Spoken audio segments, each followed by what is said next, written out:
news from Undine, the cold water mermaid.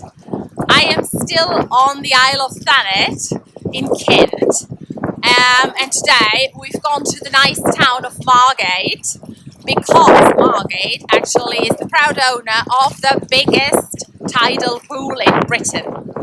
Now, looking across the expanse of that massive pool, it really strikes one how much bigger and more majestic it is compared to its brothers and sisters along the coast. The ones I know from Scotland are just much smaller.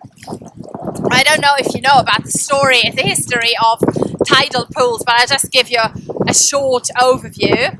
Basically, those tidal pools are built in places where it's either dangerous to bathe without a safe surround because it's too rocky and there are strong currents, or it just ensures that you can still actually dive in properly next to the coastline when the tide is out.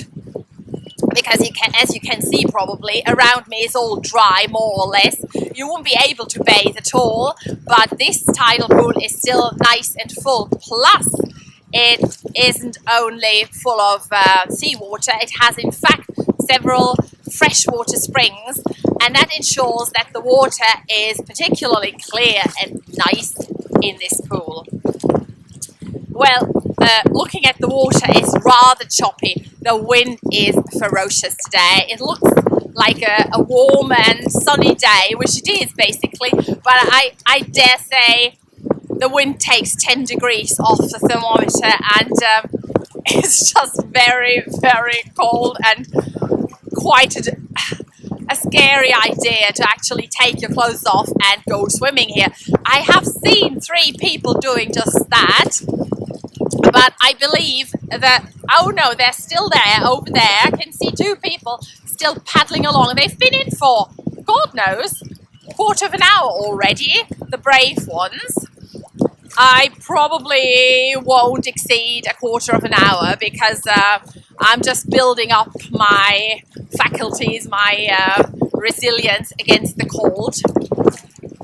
And yeah, as I said, these pools were used in the olden days. There were tidal pools all across Britain, built in the 30s basically, when people spent their holidays at the English coast. And they had slides for the children and slopes for sunning yourself and lockers for your stuff. They were quite, there was quite some infrastructure there.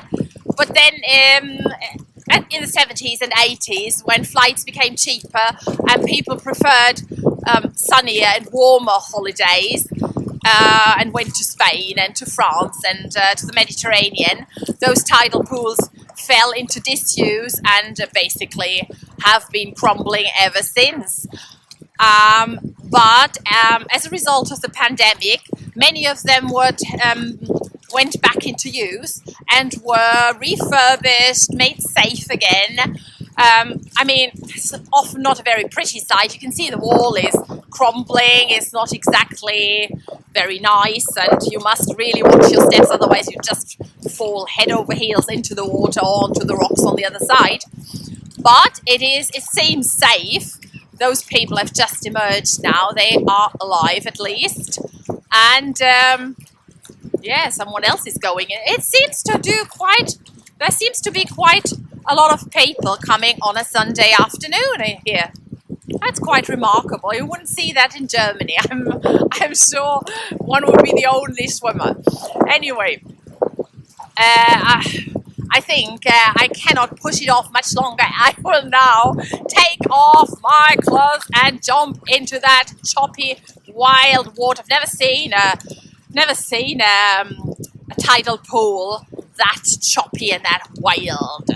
Well, see you in a moment when I'm in. Right, that is quite chilly and it is quite refreshing. But I will now proceed in. Really too late in order to do otherwise, I suppose.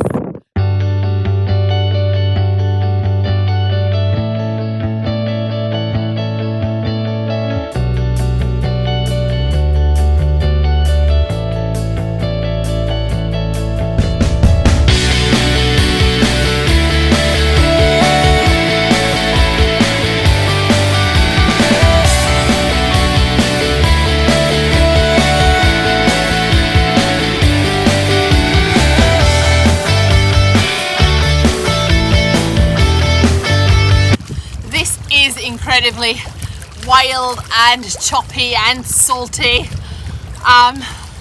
but thankfully my body has now reacted with that immune reaction against the cold, and I don't feel particularly frozen right now.